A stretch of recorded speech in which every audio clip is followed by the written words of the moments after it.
Om Ajnanatimirandhasya Jnananjanashalakaya Chakshurunmilitam Yena Tasmai Shri Gurave Namaha.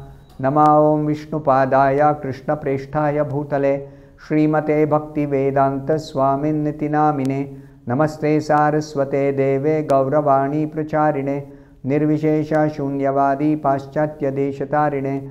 Jaya Shri Krishna Chaitanya Prabhu Nityananda Shri Advaita Gadadhara Srivasadi Gaura Bhakta Vrinda. Hare Krishna Krishna Krishna Hare Hare Hare Rama Rama Rama Hare Hare. Om Namo Bhagavate Vasudevaya. Narayanam Namaskritya Naram Chaiva Narottamam Devim Saraswatim Vyasam Tato Jayam Mudirayet. In this session, we will be discussing from the 31st verse of the 15th chapter of the first canto of Srimad Bhagavatam. Vishoko Brahma Sampatya Sanchinna Dvaita Samshayaha Lina Prakriti Nairgunyat Alingatvat Asambhavaha. The meaning of this verse is, because of his possessing spiritual assets, the doubts of duality were completely cut off. Thus, he was freed from the three modes of material nature and placed in transcendence. There was no longer any chance of his becoming entangled in birth and death, for he was freed from material form. This is Sutta Goswami describing the position of Arjuna.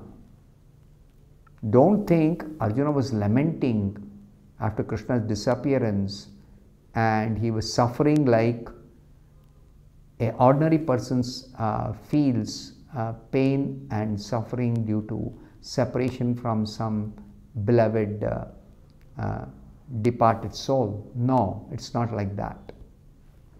So that is explained here.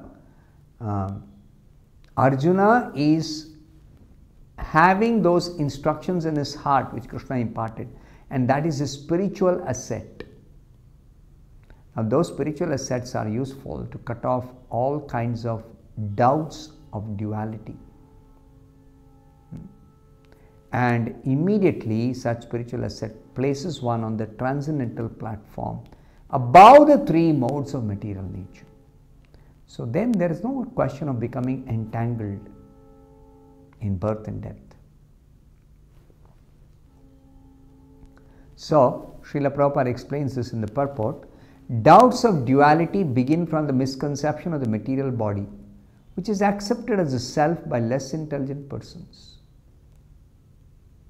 This material existence is characterized by dvandva, duality. And this duality is only because I am spirit soul, or each person, individual person is spirit soul. But wrongly one forgets, wrongly one thinks that I am this material body and forgets that I am spirit soul. I am not the body. The most foolish part of our ignorance is our identifying with this material body as the self. This is the most foolish part. You are thinking something you are without knowing that it is not you. It's like I think I am this body. Now if I think I am this body, I think I am made up of this flesh and blood and bones and so many material parts of the body, and this body is becoming old, and the body sometimes becomes sick, and the body is becoming dirty, and the body is having some possessions, some relationships, and I'm trying to secure them. So all because of the misidentification, wrong understanding. Everything in relation with the body is ignorantly accepted as our own. It begins with I am this body, and then extends to mine. What is mine? Everything connected to the body is mine. My father, my mother, my car, my house, my prestige, my esteem, self-esteem. Like this, we are completely in a ocean of misconceptions. Doubts due to misconceptions of myself and mine, my body, my relatives, my property, my wife, my children, my wealth, my country, my community, and hundreds and thousands of similar illusory contemplations cause bewilderment for the conditioned soul. Everyone in this material world who is having such wrong conceptions are bewildered. Bewildered. Everyone is bewildered. No exception. Even the most prosperous materialist, even the wealthiest person, even the most successful entrepreneur, the most powerful devata, everyone is bewildered by this conception of mine. Now, Srila Prabhupada says, what is the remedy for this? By assimilating the instructions of the Bhagavad Gita, one is sure to be released from such bewilderment, because real knowledge is knowledge that the Supreme Personality of Godhead Vasudeva or Lord Krishna is everything, including oneself. Krishna is everything. Krishna is everything means Krishna is there and his energies are there. So Krishna has his identity as the Supreme Personality of Godhead. He has his energies. The spiritual world is his spiritual energy. The material world is material energy. We are his marginal energy. So Krishna is everything, because non-difference between him and his energies. Energies are his. Everything is a manifestation of his potency as part and parcel. Potency means his energy, his Shakti. So everything that we see in this world is his Shakti, and it is present as his own part and parcel. Parcel means inseparable part, cannot be separated. The potency and the potent are non-different. Potency means the Shakti, and the potent, the possessor of the potency, the owner of the Shakti, Shaktiman, Krishna. Krishna and his Shakti. Shakti, Man. They are non-different. So, the conception of duality is at once mitigated by attainment of perfect knowledge. Like, I think something is mine and something else is somebody else's. But the reality is, this is not, what I think is mine is not mine, it is Krishna's. And what I think is somebody else's is not that person's property, it is actually Krishna's. So this duality is completely eradicated by perfect knowledge. Everything belongs to Krishna. Ishavasyam idam sarvam. Sarvaloka maheshwaram. As soon as Arjuna took up the instructions of the Bhagavad Gita, expert as he was, he could at once eradicate the material conception of Lord Krishna as eternal friend. Material conception is, let's say, somebody has got his father and the father dies. Then he feels very sad. My father passed away. My father is no more. This is a material conception.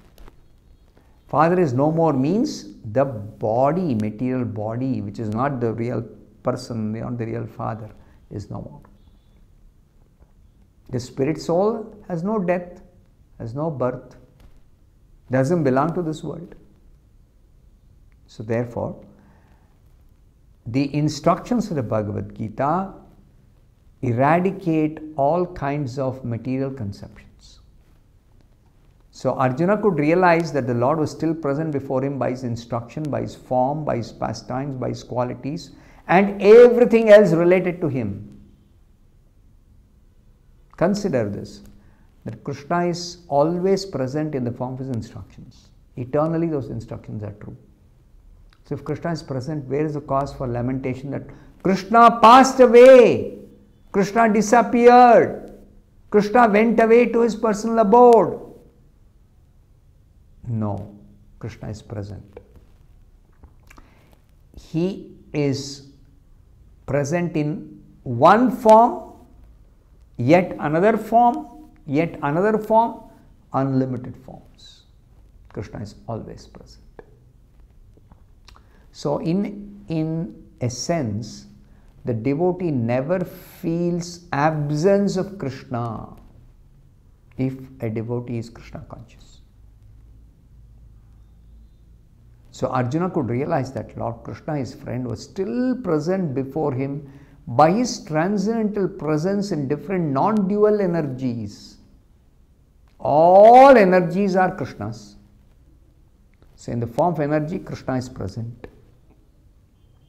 And there was no question of attainment of the association of the Lord by another change of body under the influence of time and space. Just like sometimes people ask that I lost my father. Now you say my father has gone to some other body. Can I actually again associate with my father whom I am missing by myself taking another body like he has taken? Because our conception of existence in the material world is simply based on body. That's all. But the truth is, this body is simply some material form, temporary material form. It has nothing to do with the real person, the spirit soul. The spirit soul has got spiritual identity which is eternal. The material form is simply a dress, a covering, a form, is a material object. It has no life by itself. Material form has no life by itself. Whereas the spiritual identity, ever present, eternally present. In eternal platform, spiritual platform, in spiritual form, in spiritual relationship with Krishna, eternally present. So therefore Prabhupada concludes by telling, by attainment of absolute knowledge,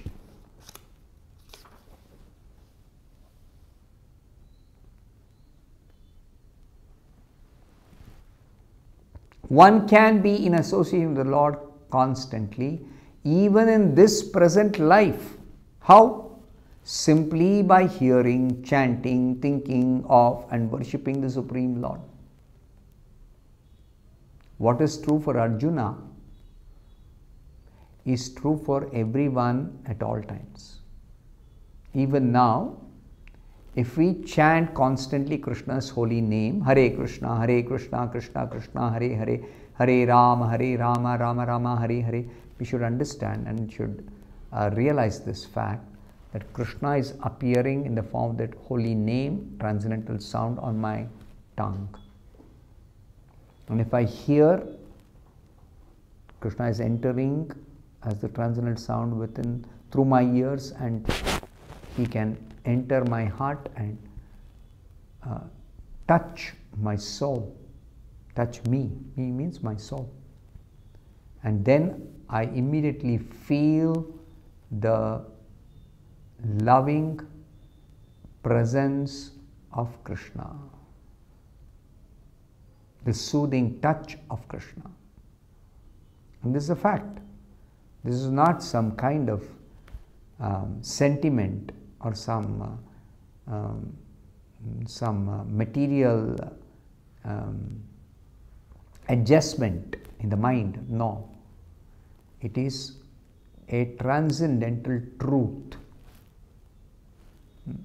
One can see him One can feel His presence even in this present life simply by understanding the Advaya Jnana Lord or the Absolute Lord through the process of devotional service. You perform devotional service beginning with hearing and chanting about Krishna, and then the Advaya Jnana Lord, the Absolute Lord, will reveal Himself to you within your heart, and you will never feel His absence under any circumstances. I'll stop here. Thank you very much. Hare Krishna.